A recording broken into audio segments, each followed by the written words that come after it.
Lahat tayo sa kanya-kanyang hakbang ay patungo sa lugar na matagal na nating ipinagdarasal. Maaring mabagal ang lakad ng ilan habang ang iba'y tila hinahabol ng oras.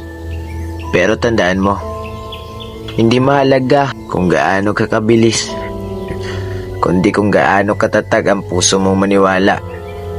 Sa bawat luha, sa bawat pagod, sa bawat gabing napupuno ng tanong, unti-unti kang inilalapit ng tadhana sa pangarap mong matagal nang isinisigaw ng iyong kaluluwa.